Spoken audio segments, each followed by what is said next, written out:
The influences behind Elden Ring are a complex web of mythology, religion, and art, but sometimes glimmers of clarity emerge through the fog. When asked about Elden Ring's literary inspiration, the first thing Hidetaka Miyazaki cites is The Lord of the Rings, which makes sense. Playing the game for 5 minutes confronts us with a lot that's certainly tempting to connect to Tolkien's world. Elden Ring takes place in a region called the Lands Between, a term with the same meaning as Tolkien's Middle-earth. Similarly, the Erd Tree, the focus of the game's mythology, resembles the 2 trees depicted in Tolkien's own book of mythology. But while these aspects of Elden Ring seemingly point to Tolkien, their linguistic and botanical roots stretch much further than the 20th century. Because as much as Tolkien singularly forged the fantasy genre as we know it, he was also participating in a tradition older than himself. According to Tolkien, Middle-earth is a reference to Midgard from Norse mythology. I thought that conceivably Midgard might be Middle-earth or have some connection. Oh yes, they're the same word. It's simply an old-fashioned word for this world we live in, as imagined surrounded by the ocean. Norse mythology also gives us a primordial tree.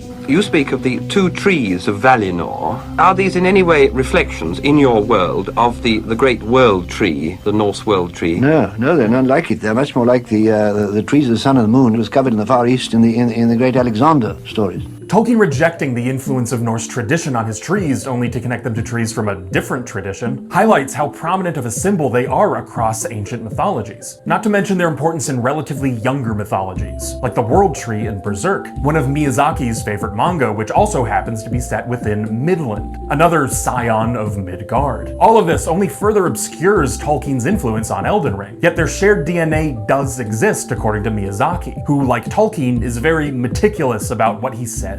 So to find the explicit connections, we need to shift our attention away from the macrocosmic and instead zoom into smaller details, specifically onto one of Tolkien's own favorite subjects: names. Now that's a name I haven't heard for a while. Elden Ring is littered with names that have possible connection to Tolkien's mythos. As Reddit user Mershroom pointed out, Mount Gelmir has much in common with Tolkien's Gelmir. The game's Fort Faroth similarly evokes Tolkien's Tauren Foroth. But no shared term cuts deeper into their respective mythologies than Elden Ring's Numen and Tolkien's Númenóreans. The Númenóreans are special humans known for having a, quote, great span of years, many times that of the men of Middle-earth. You cannot be 80.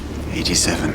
But whose numbers increased only slowly. Their children were few. This perfectly maps onto the Numen in Elden Ring, who are, quote, long-lived but seldom born. Both races are also known for their height. The Númenóreans were, quote, taller than the tallest of the sons of Middle-earth, with Elendil, Aragorn's ancestor,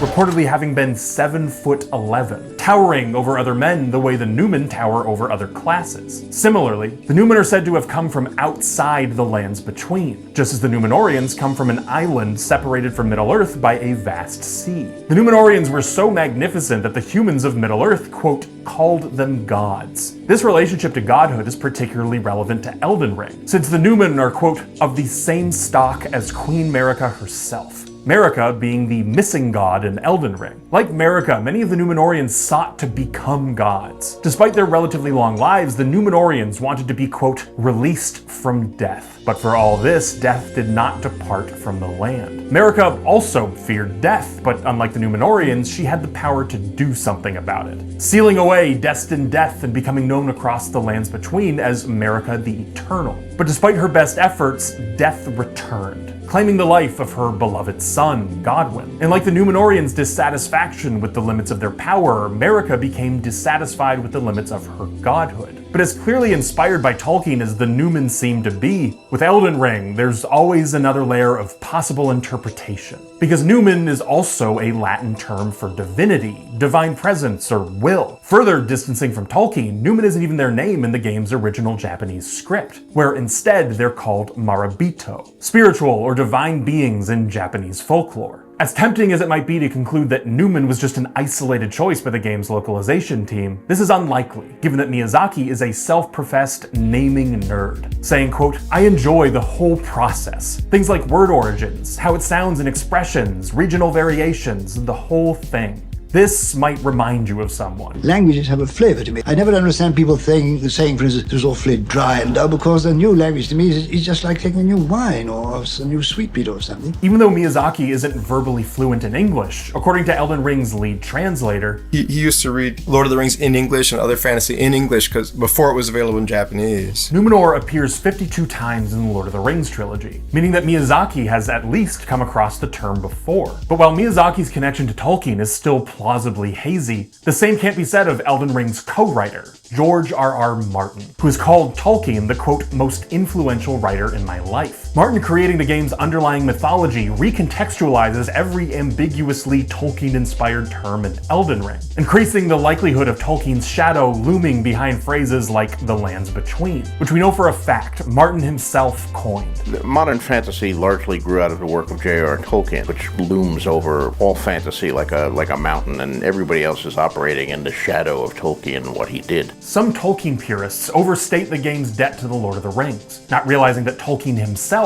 borrowed terms from the mythologies that inspired him. I've been interested that many of the names are very close to Norse legend names. For example, Gimli is the name of the Hall of Gold. That's another point, yes. But there's a whole list of rather attractive dwarf names in one of the older Hidetaka poems. I'm afraid I simply begged them. Elden Ring borrowing terms from existing mythologies and repurposing them in a way that both evokes and clouds their original use is exactly how Tolkien went about creating his own wildly original mythology. All of this leads to one conclusion. Elden Ring and The Lord of the Rings are the same. Not because the former is a ripoff of the latter, but because both weave complex webs of references into extremely singular works of art. They also both have rings.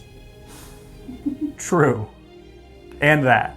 If you're interested in diving into Tolkien and Martin's complex relationship, click here. And if you enjoyed this video, consider subscribing for more.